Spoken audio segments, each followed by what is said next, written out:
A reporter heads to Peru to track down a serial killer, but her investigation crosses paths with the famous creature of Black Lagoon legend.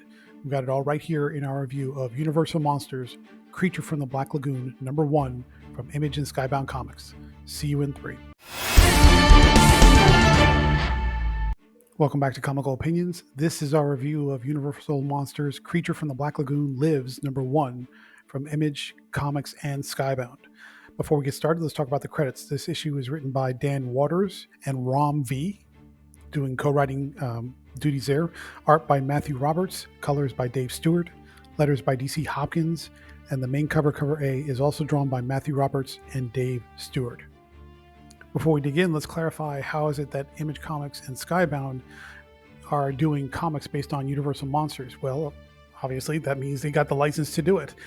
They recently completed a run or 4-part miniseries based upon the original 1930s version of Dracula, the film by Todd Browning, and that was generally okay. The ending was weak, but it was all right.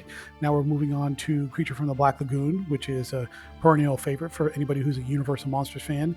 And we already have the announcement that upcoming soon we'll be having another miniseries featuring Universal Monsters Frankenstein. So you can look forward to that if you're a Universal Monsters fan.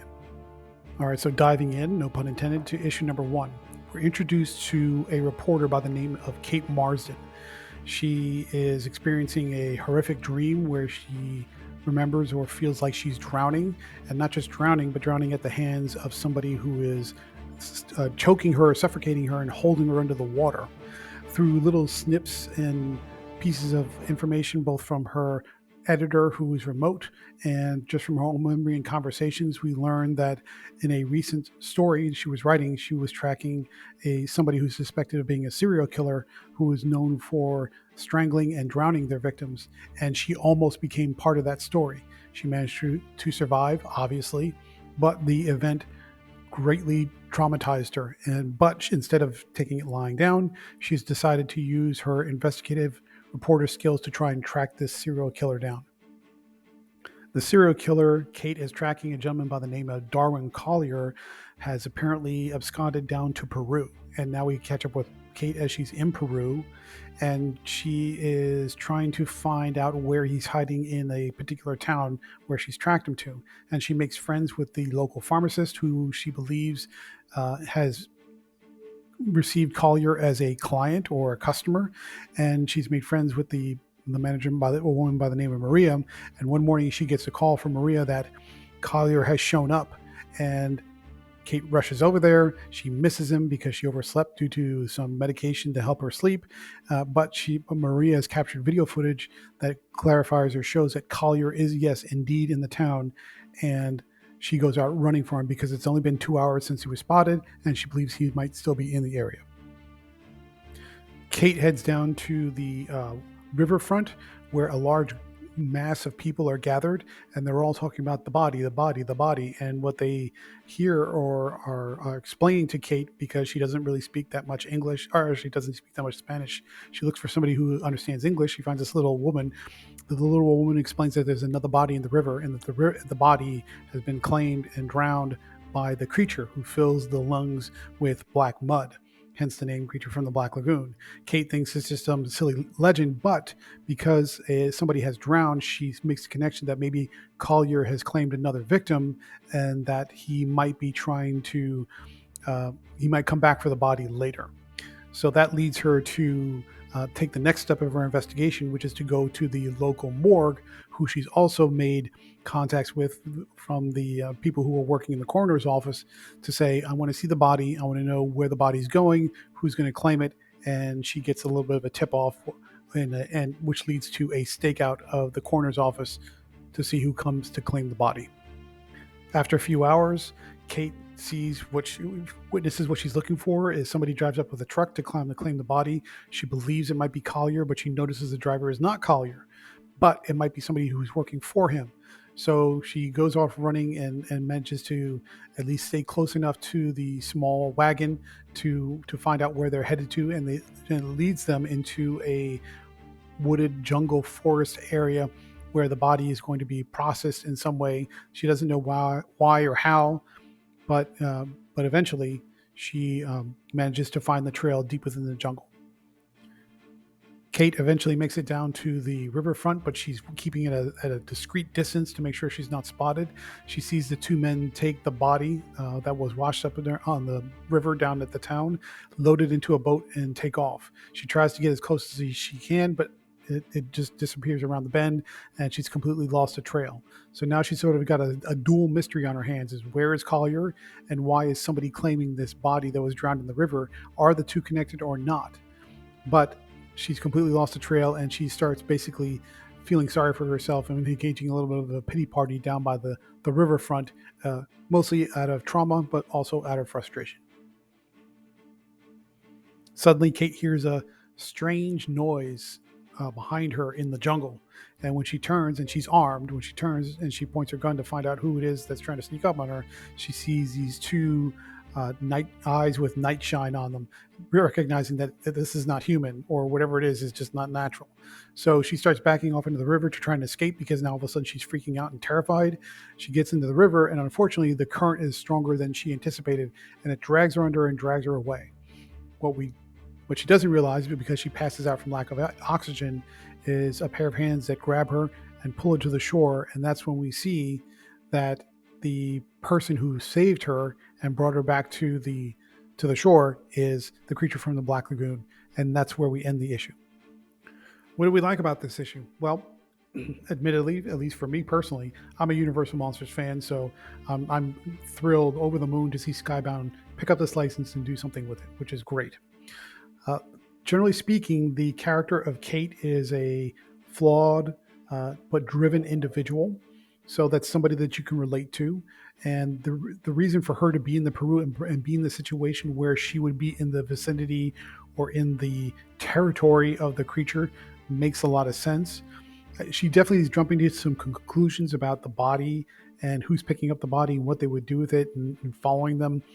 So part of that might be just out of desperation to find Collier, turning it into a little bit of an obsession, like Captain Ahab with the white whale. She's desperate to grab onto anything to connect the dots and find out where Collier is, because partly for just finding a killer, but also because of the trauma she experienced at almost dying at his hands.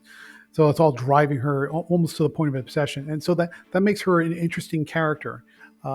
Flawed, driven, but also skilled in investigative capacity to try and find out what's going on with the monster. So that basically leads her into danger unwittingly, and that makes sense. The monster being a river monster, obviously he's not going to start going around to different countries. You have to find an excuse to get the main character to it, and this was a good way to set that up. What didn't we like about the issue? Except for maybe one page and the very last page, or a couple pages and little snippets before that, there's almost no creature in this first issue. This is only a 4-part miniseries, and after the end of the first issue, you barely have any creature. That's concerning. We had that problem with James Tynion when he did his Dracula run. It was very much told from the perspective of Renfield. Dracula was a sort of a looming presence in the background, and by the time you got to the end of the miniseries, you realized you had almost no Dracula in the series. I mean, he definitely did his part, but it was always in the background, or something happening off panel or happening off to the side. And that was a big down point for that miniseries. We don't want to see that repeated here. But unfortunately, this first issue feels like it's off to that same start, where they're talking about the creature, or you see the creature, but only in bits and pieces, and once in a while in glimpses. Now you get a really good look on that last page, but so far this entire issue was just all about Kate and very little creature. And so now that only leaves us 3 issues to tell a full story with the creature front and center, and hopefully they get on top of that. But it's not so much a down point, but we'll express it as a point of concern. Is a 4-part miniseries should have more creature in it than we've seen here in the first issue, and hopefully that the next issues will improve upon that, but we'll find out. Let's switch gears to talk about the art from Matthew Roberts. It looks good. I mean, we're not going for photorealism here, but there's a nice balance between something that looks like it belongs in a comic, but also something that mimics a grounded real life story that you would see on film. And of course, the big deal is, how does the monster look? How does the creature from the Black Lagoon look? Here it looks good. They did some slight tweaks and slight alterations to his appearance. Nothing crazy, but just enough to give him a more animalistic look, a more creature look that it doesn't so much look like a man in a suit, which of course the original film did. So the creature looks great. The setting looks great. Overall, it's a nice set of visuals from Matthew Roberts. So very happy and pleased with that. Final thoughts. What do we think about this issue? The setup makes sense.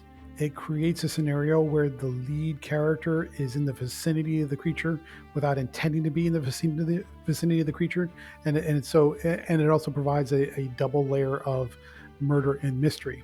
Uncertain where it goes, but so far it was a good way to set this scenario up. On the downside, there's almost no creature in this first issue, so for a 4-part mini, that's concerning. We'll see if it improves, but for right now, we'll see what happens next, because that was a problem with the Dracula miniseries, and we don't want to see that repeated here. Therefore, we're going to give Universal Monsters Creature from the Black Lagoon Lives #1 from Image Comics and Skybound an 8 out of 10. It's a solid story, solid setup, and a relatable main character, and all the pieces come together. Hopefully they have enough time to actually get creature in the story rather than just focus on the main character doing your thing. But what do you think about the Universal Monsters adaptations from Image and Skybound? Are you reading them? Do you like them? Did you like the Dracula one? Are you looking forward to this one? Are you looking forward for Frankenstein? Let us know in the comment section. Don't forget also to like, share, comment, subscribe. And if you like more reviews just like this one, please stay tuned through the outro.